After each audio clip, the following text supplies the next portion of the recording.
Hello and welcome. The theme for this yoga practice is remembering your teachers. This practice can be done without any props, but a couple of useful props might be a yoga bolster, if you have them, and maybe a couple of blocks, if you have them. The main yin postures in the sequence will include both sides of half butterfly pose, both sides of dragon pose, both sides of half saddle pose, and both sides of a prone shoulder opener. So maybe gather up some props, and maybe gather up your thoughts too as to who you believe your greatest teachers in life were. And then we'll get started.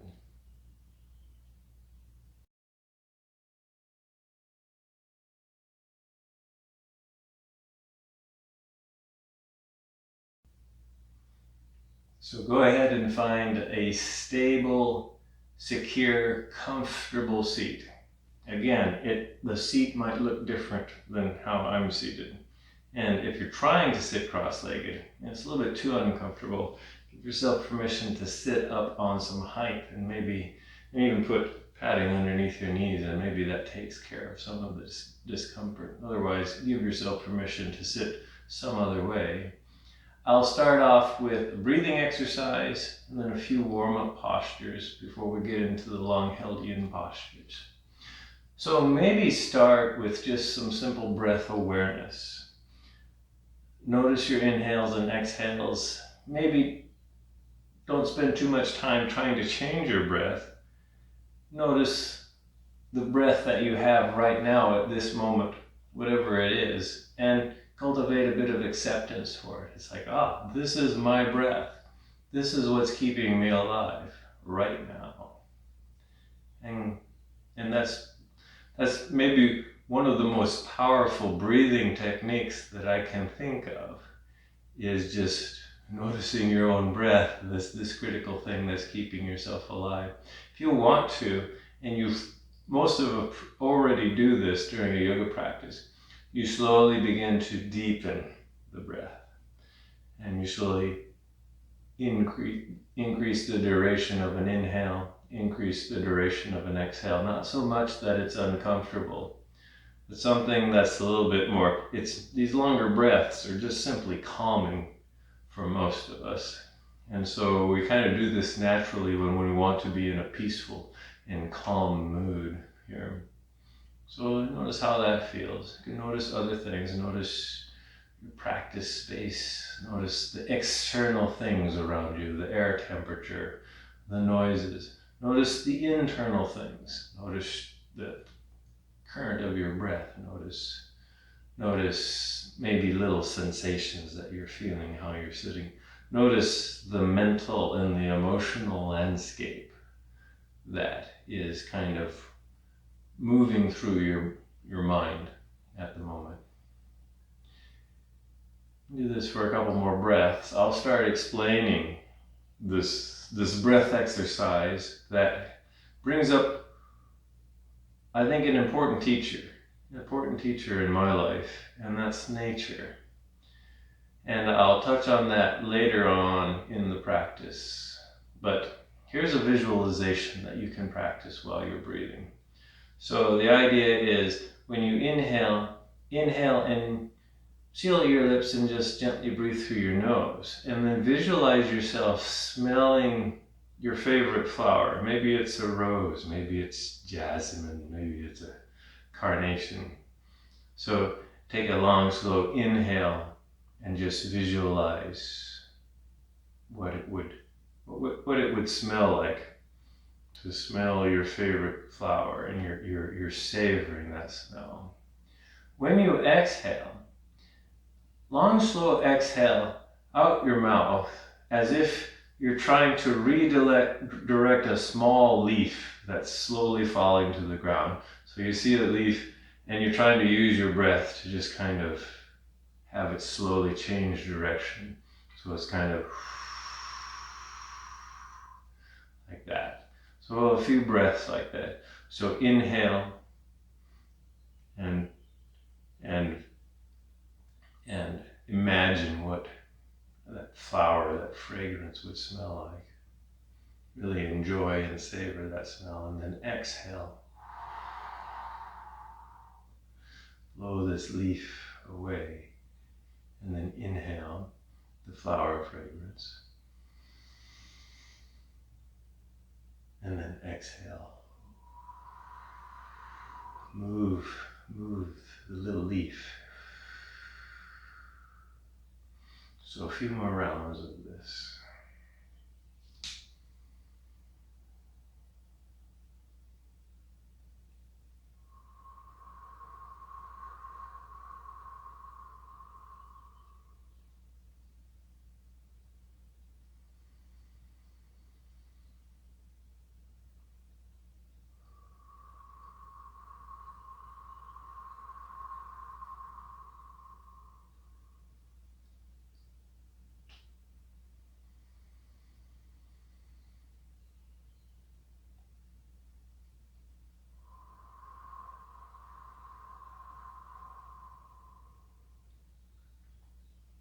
And then you can drop the imagination. You can come back to a normal, natural breath. And then slowly make your way onto hands and knees, and then onto your belly. We'll do some wide arms cobra cycling here. So we're coming into a prone position. Legs extended out behind you, and comfortable distance between the legs. Doesn't matter how close or how far apart they are. Just something that feels good to you. And then bring your arms out about halfway. So there's a little bit of a bend in the elbow. We can start with the palms on the ground, but I'm going to recommend maybe pressing the fingertips, lifting the palms and pressing the fingertips into the ground here. So you start out with kind of a comfortable neutral spine here. And for this first cobra, I call this baby cobra. Don't use your arms and your hands yet. They're just kind of just sitting here. Just see if you can activate the muscles in the back of your torso, and try to lift your torso up as high as it can, and your head and neck can stay neutral, so you're still kind of looking at the ground here. And you may not go very far. You may not go anywhere here, but you're just kind of feeling the effort in the back of your body to try and lift your sternum up and forward off the ground, and then lower yourself back down. Maybe take a resting breath or two if that took a lot of effort. Now on the second one, engage, tone through the back body to lift yourself up again. And now you can put some weight into the hands, into the arms, to just simply lift yourself up a little bit farther. It doesn't have to be much. Again, head and neck are neutral. It's okay with your head, and if you want to look up, you can. But if that creates too much strain on your neck, just keep looking down here and then lower yourself back down. A couple more cycles here. So these don't have to be extreme. You're just kind of going up until you kind of feel a lot of resistance, a nice stopping point, and then come back down. Take a breath, a resting breath if you need one, and then come back up. Maybe this final one you hold for a breath or so, and then bring yourself back down. A resting breath here, and then slowly make your way up onto hands and knees. Come into a nice neutral table pose here.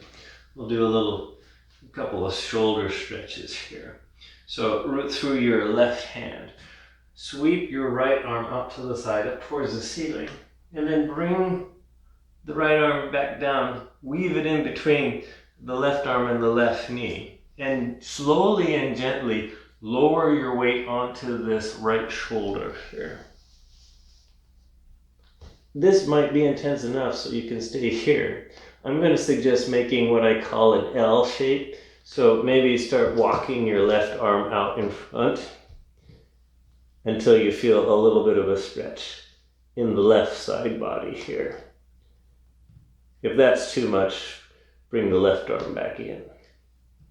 And then just stay here for a breath or two. This is still just some warm-up poses here, so we're not staying very long. Bring the left arm back.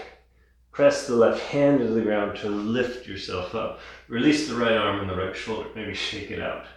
And then the other side here. So from here, root through the right hand now. Right arm is activated. Left arm sweeps up. And then sweep it in between the right arm and the right knee. Gently lower the left shoulder onto the ground. See how that feels, and maybe you stay here. Otherwise, lengthen out through the right arm until you feel a bit of a stretch through the right side body here.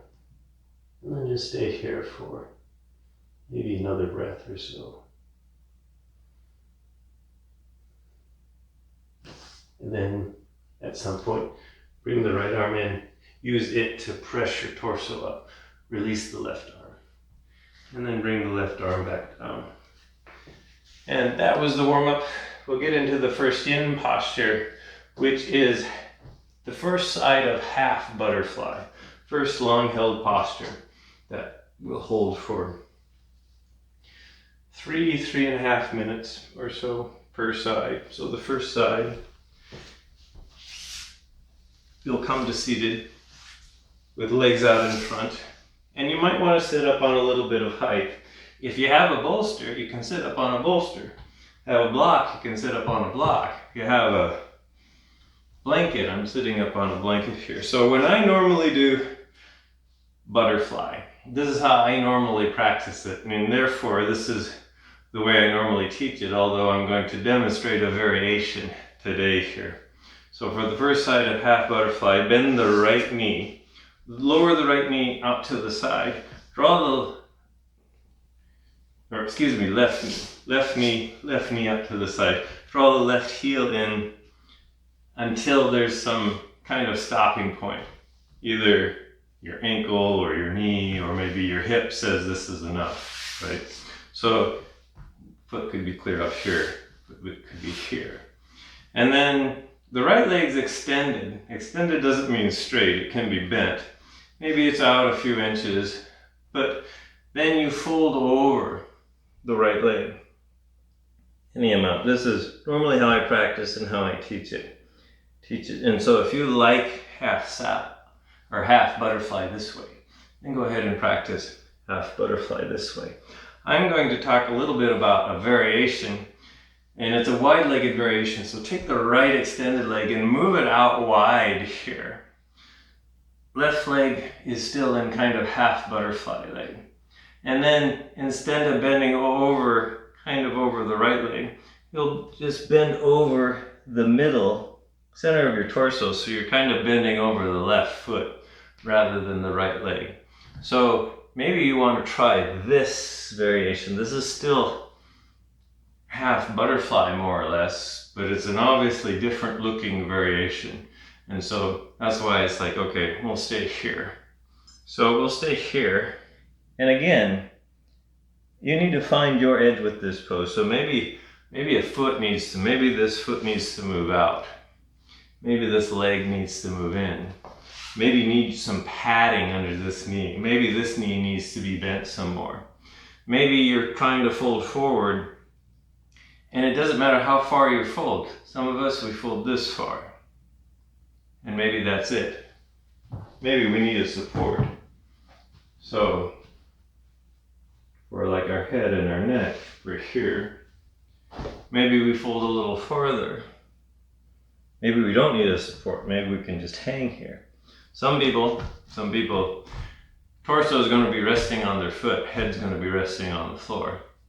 And that's fine as long as you're feeling a little bit of something. You're actually finding your stopping point, and it's not the floor, but for people that are really flexible, sometimes it is the floor.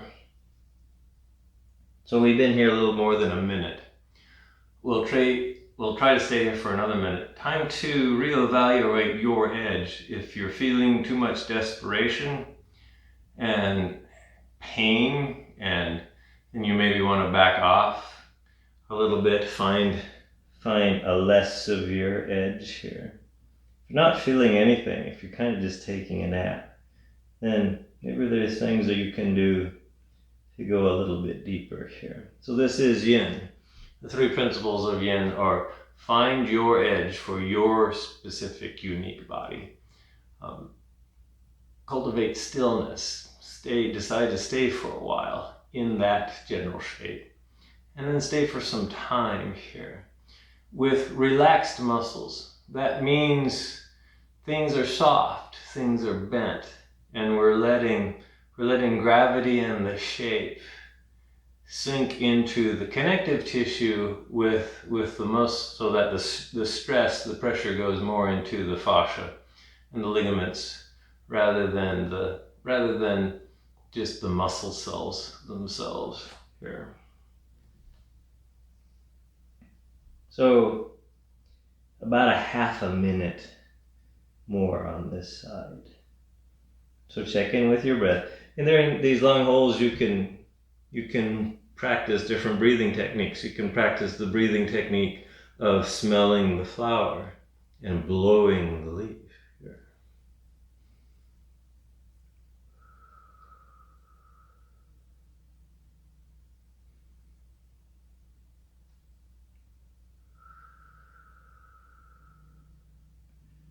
Maybe you can melt here. Just one more breath.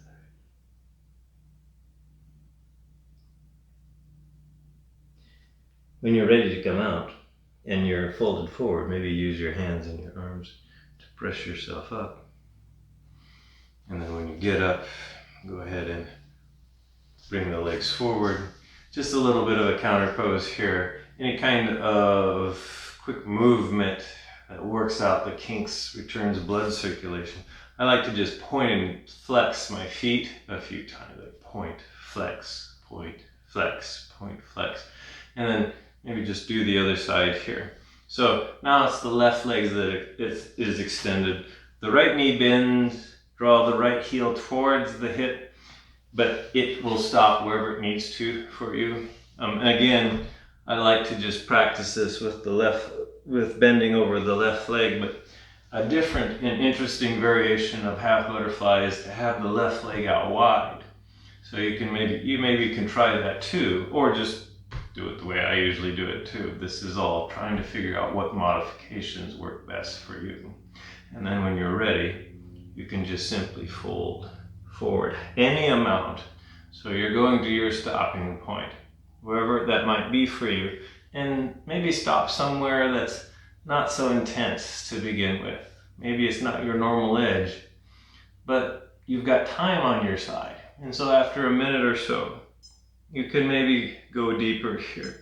So start out with a light edge, and then just stay here. And again, check in with your breath. Check in with the physical sensations. And check in with the mental and emotional landscape that you're encountering here. This is all part of your true self, all these different elements here. And then just notice. And we'll stay here for 3 or 3.5 minutes or so on this side.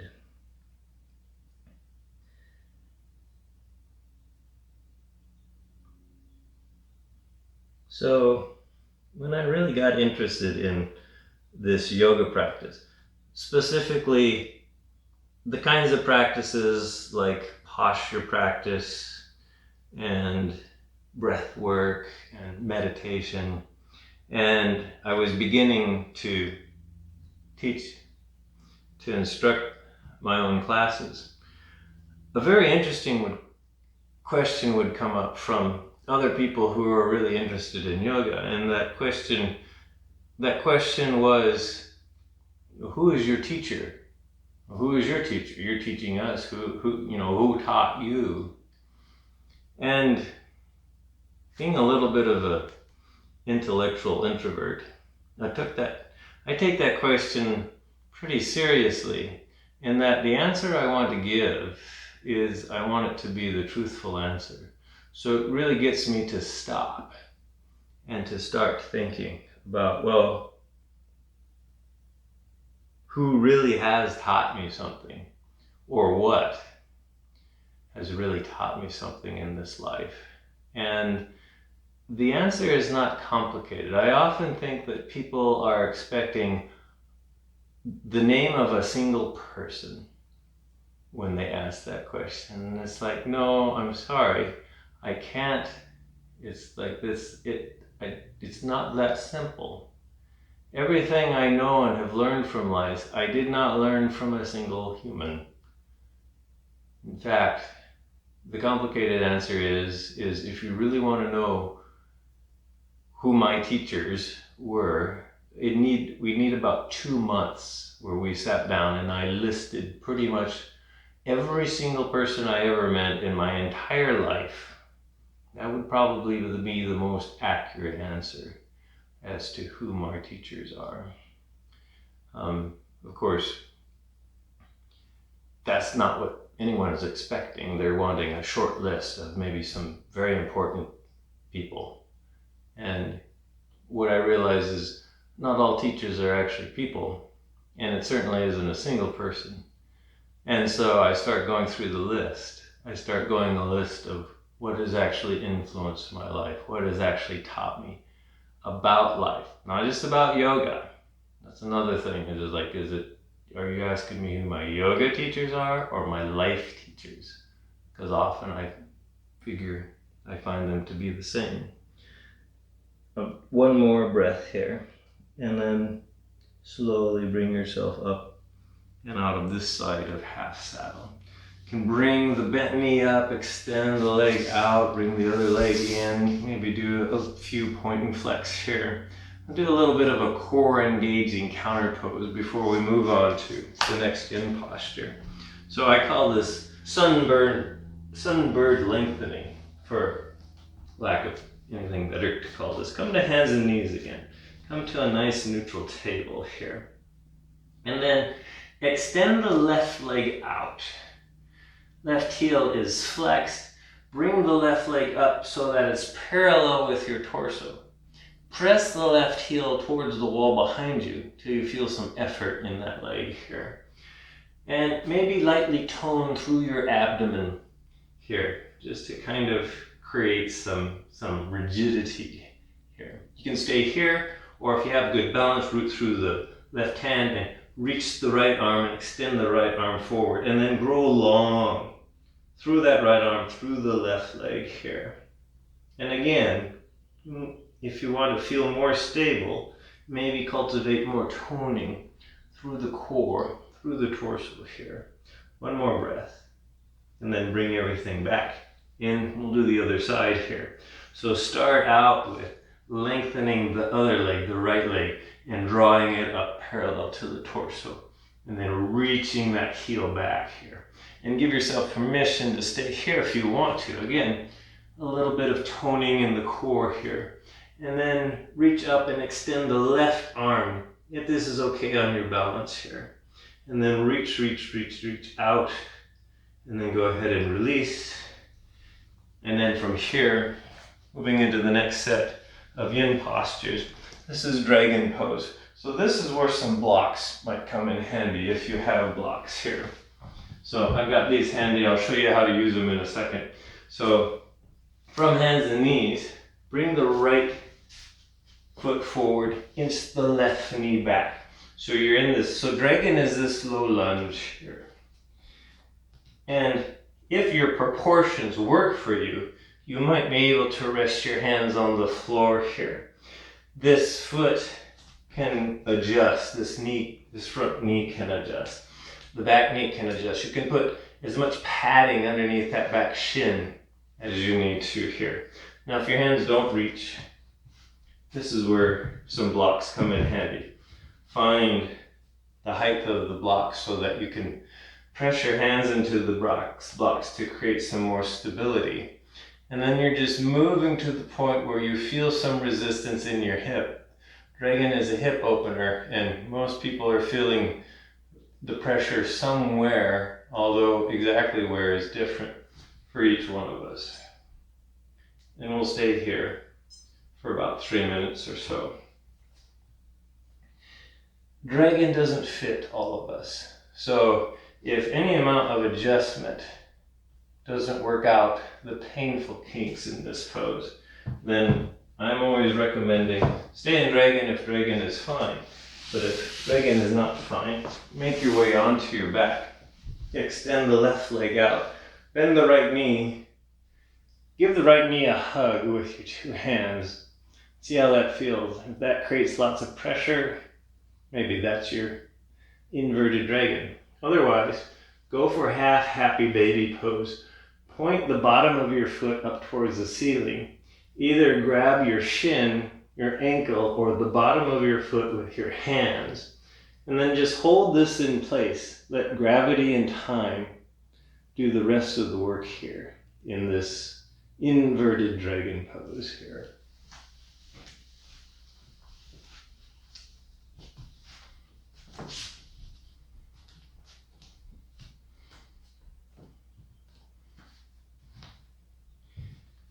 So the idea, we'll get back to this regular dragon here. About a couple minutes left here or so. So this whole discussion about who I think my teachers is to stimulate some thinking in your own brain about who you think your teachers are. I certainly had a lot of good yoga instructors who definitely taught me about good ways to practice this posture practice and breath work and meditation. Some of those teachers like Bill, teachers like Meg and Myrna and Kathy, just some of the names that come to mind, but it would actually be a list of hundreds of yoga instructor. If I wanted to make a true list of every single yoga teacher that taught me something valuable in this practice that we tend to do on a mat or in a studio where we're making shapes or watching our breath or watching our mind here. Those are very wonderful and valuable teachers here. And so maybe you have a few of those too. But they are not the only teachers. They help me so much with this very activity that we're doing now, this posture practice. Just a couple more breaths here in Dragon, and then we'll switch to the other side here. So maybe one more breath. If you're using blocks, maybe take the blocks away. Plant your hands, maybe slowly come out of Dragon. I'm going to recommend maybe downward facing dog this time for a counter pose. So plant both hands and then bring the right foot back. Come into downward facing dog, this yang arm balance pose here. Root through your hands and your feet. You can kind of wiggle around. You can kind of take your dog for a walk here. You can do other things. You can do cat and cow. You can stretch out the hamstrings or so here. And we'll move into the other side of the dragon. So now it's the opposite foot. So left foot up in front, right thigh, right leg back here. And again, you can put as much padding as you need to under things here. And then find your version of dragon. Maybe it's low flying dragon. Maybe you come all the way down onto your elbows. Maybe you have to move this leg, this foot around here. Maybe you need to come into inverted dragon on this side. And we'll get set up to stay here for another few minutes or so.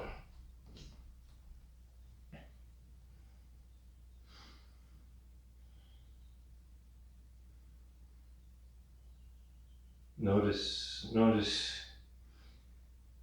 your breath. Notice your sensations here.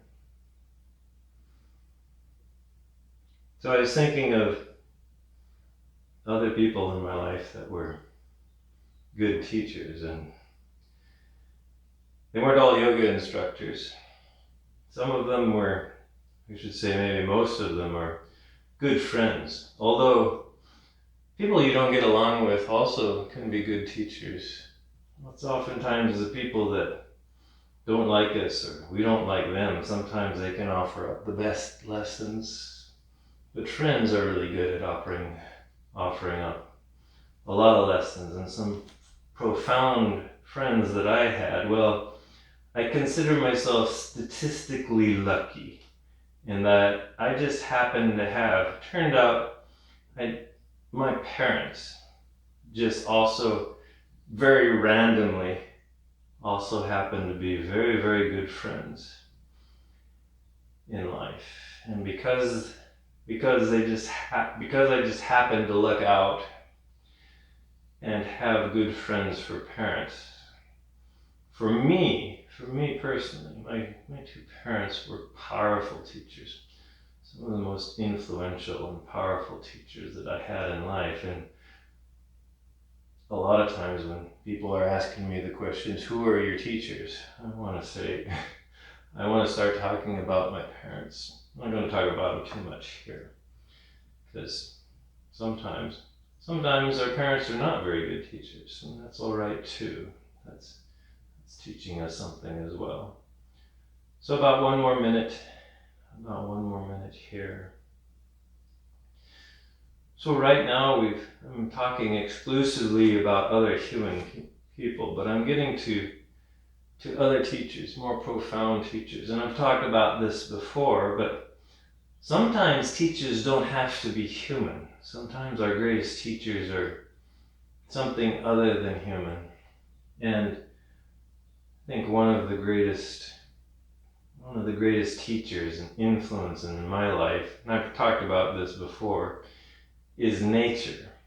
You've probably figured this out if you've watched more videos of my videos, because I talk a lot about astronomy, which is noticing the nature of the sky, nature of space and the universe. So a couple more breaths here on this side of dragon.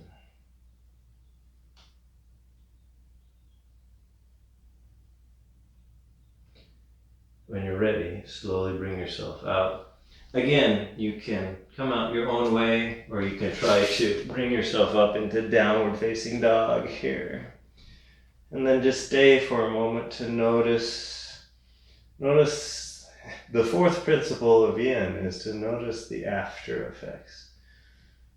And then slowly bring yourself down.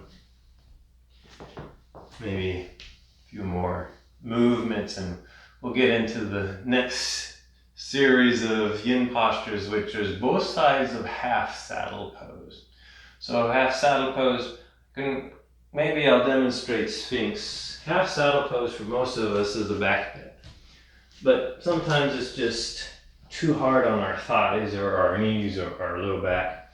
So you can always come into Sphinx, just do a couple rounds of Sphinx if half saddle is just not fitting your body. Remember, there's nothing wrong with your body. If your body's posture is not working for you, it's the posture that has an issue.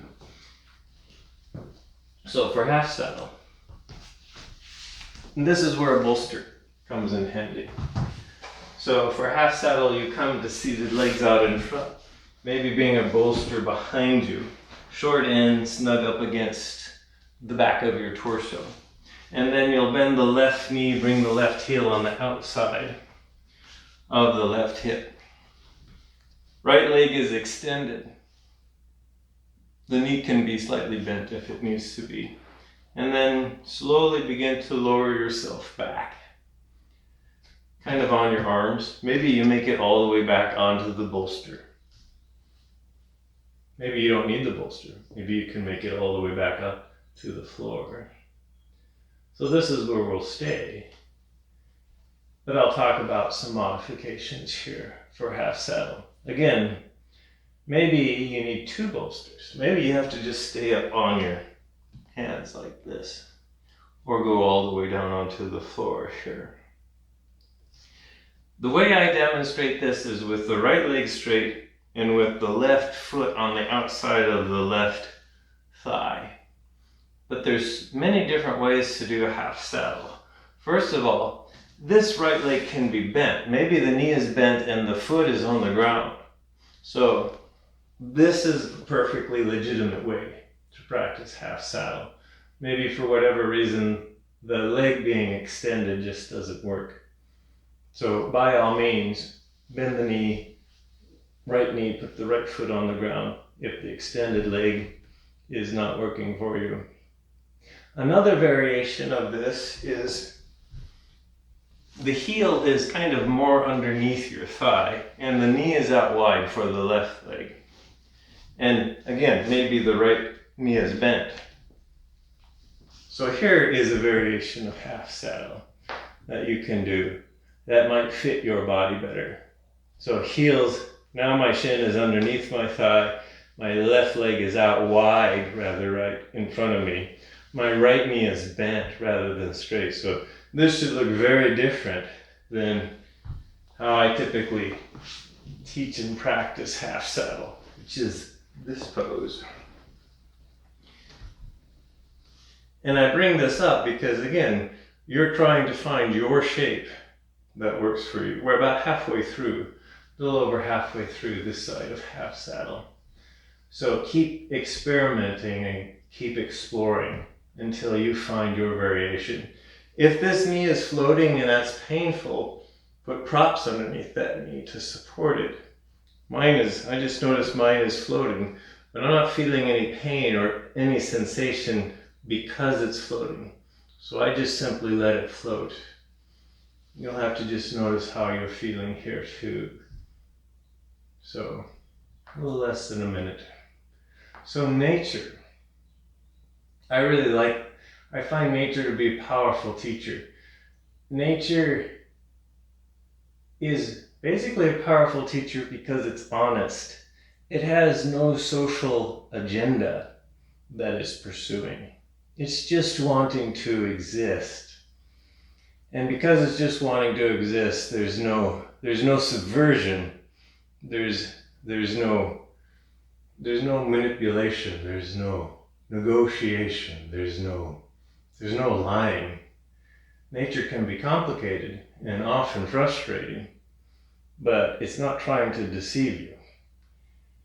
And because of that, it can offer up some of the most powerful lessons, the most powerful teachings, because in the end, we are natural beings.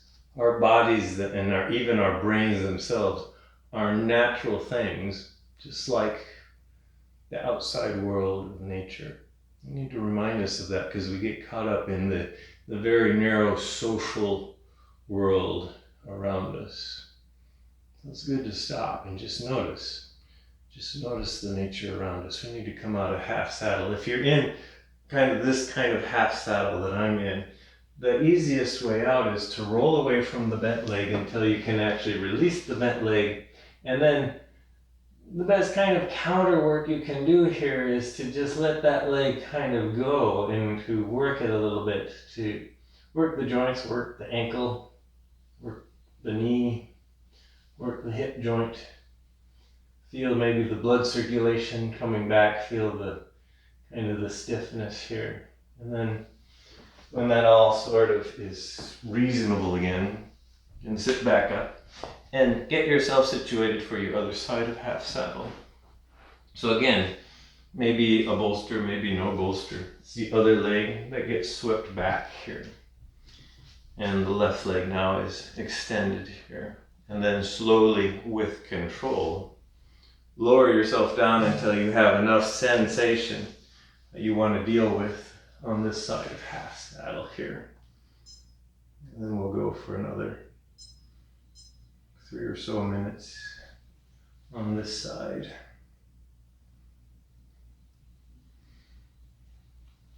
And I have a background in astronomy, which is why I talk about, it's something I know about, that's my bit of nature that I talk about. But of course, I talk about it because I know when most people think of nature, they think of maybe animals and plants.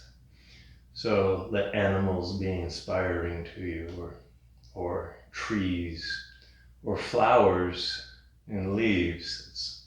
We did the breath work visualization or imagination journey that we did is to let the fragrance of a flower teach and inspire you. Let the falling leaves off of the trees in the fall, let those be your teacher and let them inspire you in a very simple and natural way here.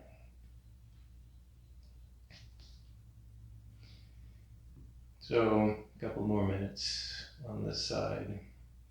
What kind of aspects of nature inspire and teach you something probably different than me? And that's a good thing, because all of us humans are different here.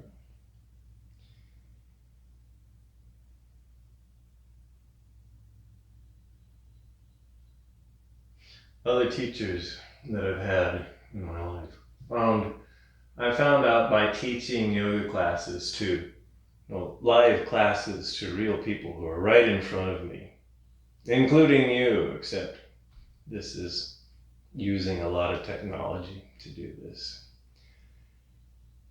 Turned out some of the most powerful teachers I've had are the people that were in my yoga classes. Learned a lot about yoga, about life, about being human, just by noticing and watching the very people in front of me that I was instructing, to the point where I can no longer tell who's the teacher and who's the practitioner, because sometimes I'm learning a bigger lesson by watching someone than what people are actually learning by doing something in a practice or in a class. So I often have a hard time calling myself a teacher, because sometimes I'm the one, even though I'm the one in the front of the room instructing the class, I'm the one that's actually learning something. So I feel more like the student than I do the teacher. So the people I've instructed, often very powerful teachers in my life. Just a couple more breaths here. And you all know who you are. You're watching this video. You're a teacher. When you're ready, slowly come out of this side of saddle pose. And again, if you're in this shape that I'm in, the most easiest, best way is to very slowly roll off the bolster away from the bent leg until you can release the bent leg, and then test the joints. I call this the systems check, to make sure that leg still works. And then when you realize it's still going to work, you can slowly bring yourself up. And then from here, we'll do this prone shoulder opener, which is also useful to have a bolster for, although I see people all the time doing this without any props. So it's something you can do. I'm going to demonstrate this using the bolster, but you can imagine just doing it without the bolster if you prefer to do it that way here. So you'll lay, and we'll only hold this for about a couple minutes, so not as long as the other postures. So maybe just 2 minutes per side, just because a lot of us have sensitive shoulders, and it can get real intense really fast in the shoulders. So we'll maybe just hold this for couple minutes. So you'll lay prone on the bolster with kind of your left torso, side of your torso. You want your left shoulder, particularly kind of right in the middle of the bolster. This is for extra padding here. And then extend your left arm out to the side, about shoulder or head height. You can adjust for your own body here. My head is still kind of on the bolster. My left shoulder's on the bolster here. Rest of me is kind of oozing off of the bolster. And then maybe I guess I got my right side. My right side's on the bolster here. Take your opposite hand and push into the ground to roll yourself onto that shoulder that's on the bolster. This is my right shoulder here. And I'm doing this slowly, so notice I'm rolling my whole body. And I'm opening up, so this right shoulder is opening up. The pressure in that shoulder and down that right arm is increasing until I have enough pressure in it here. And that's my stopping point. So maybe you just go a little ways before you feel that pressure. Or maybe you go quite a ways here. It just depends. You're finding your edge here. So you adjust this and then stop here. And then stay. So a couple things you can do. You can bend the top knee, the left knee, put the left foot on the floor, just to create a little better sense of balance here, so you don't feel so wobbly here. You can either keep the left arm on the ground, or if you rolled far enough, you can wrap the left arm around behind your torso here, just to get more of a feeling of opening through the whole front of the chest here. And then just maybe spend enough time here to notice your breath, notice the physical sensation, notice if there's a mental and emotional reaction component to this posture. So maybe just one more breath here. And then slowly unroll, maybe bring the arm back around, use it to control the roll. And then this is the shoulder work of like half saddle. So the counter pose is to do a systems check on that arm and to make sure the joints still work and you get the blood circulation back into that arm here. And then it's time to do the other side here. So same procedure here. You're going to lay prone on the bolster with the opposite arm out. I'm switching sides here. And again, I'm lying on the bolster so that the bolster pads, have some padding underneath where there's going to be pressure on that shoulder. So I'm scooching over to the right so that it's on the left here. So left arm extended, palm face down, and then rotate your body up. Can use this hand to press into the ground. Again, you're finding your edge here. So your edge is where you're feeling enough pressure somewhere in that arm or in that shoulder. And then this is where you stay. And again, the knee can bend, the foot can be on the ground for balance. You can just keep this arm pressing into the ground, or you can wrap it around here. And again, we're just here for a couple of minutes, which gives me just enough time here to talk about the final teacher, the ultimate teacher. And really, the ultimate teacher in our lives is ourselves, our true self, our whole self, our whole experience in this life. So both the external influences, like the people we've met, maybe the nature around us, but it's also the internal experience that we're having, the breath that we have, the sensations that we feel, the thoughts that we have.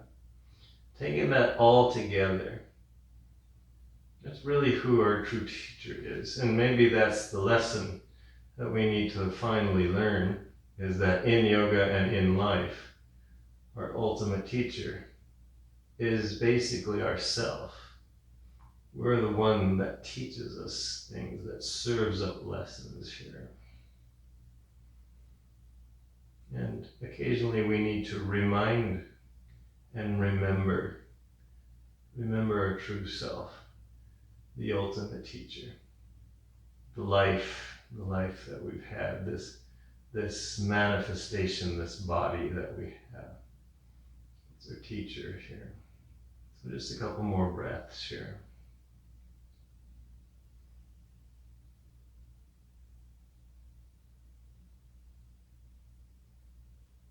And then slowly begin to unwind yourself.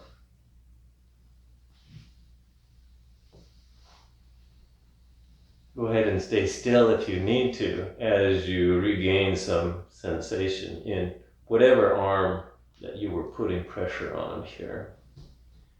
And then you can slowly bring yourself up. Before our final resting pose, maybe a simple seated twist. There's a little bit of integration. So come back to a comfortable seat.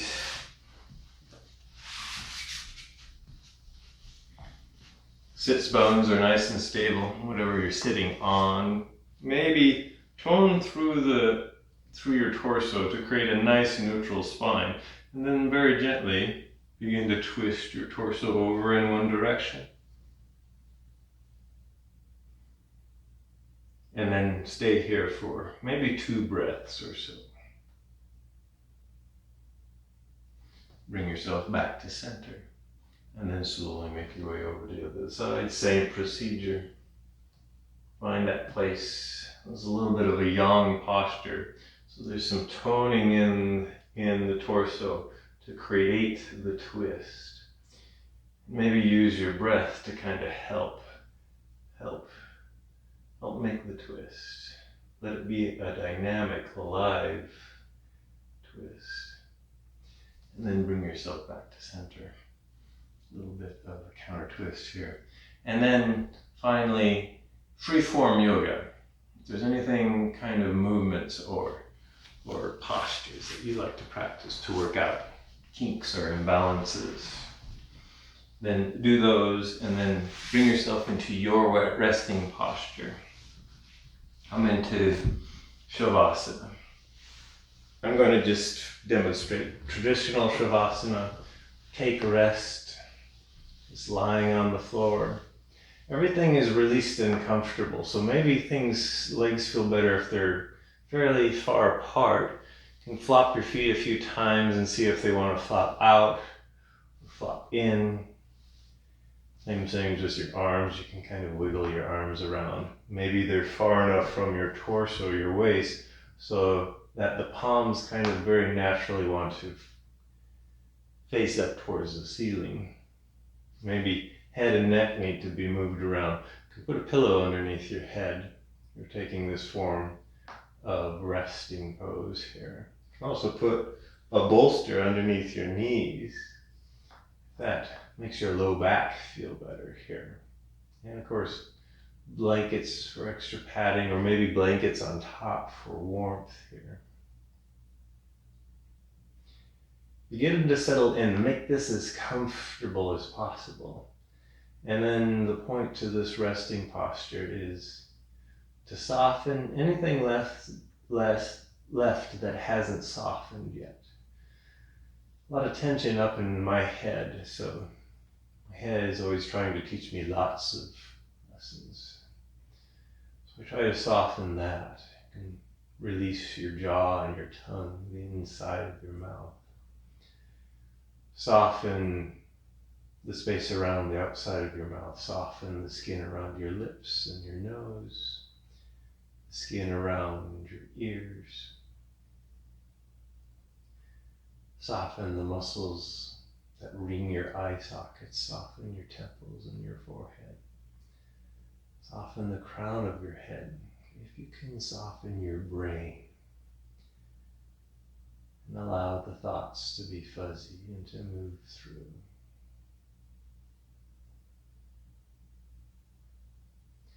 Relax down through your shoulders, your collarbone, your shoulder blades, your rib cage. Soften your right arm, right palm, and right fingers. Left arm, left palm, and left fingers. Notice your fingertips, both hands, left and right. Release down through the rest of your torso. Soften your abdomen, your hips, down through your thighs and knees, your lower legs, your shins and calves, ankles, and heels, tops and bottoms of your feet. Soften each toe on each foot. Notice the tips of each of your toes. Let them be soft. Release, relax, and surrender your body-mind 100%. And allow yourself to simply melt into the floor.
at some point, start to bring yourself back.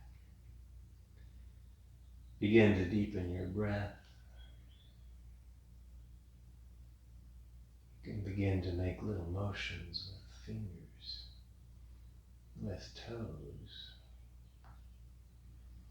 And expand that motion into wrists, hands, arms, feet, legs. You can gently move your head from side to side. At some point, gently bend your knees and roll over onto one side. When you get there, pause and cultivate a deep sense of gratitude for your practice, your effort, and your teachers. And you, your manifestation, your teachers, and the universe are ecstatically joyful that you are here.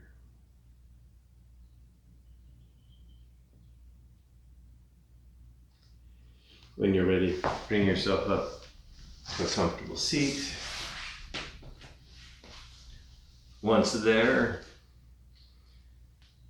bring both hands together in front of your heart. So I'll end this practice with an Om.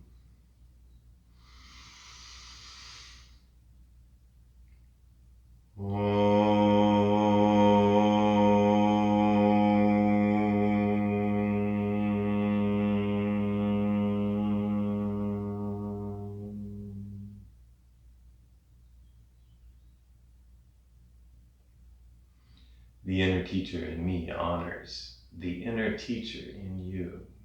Namaste.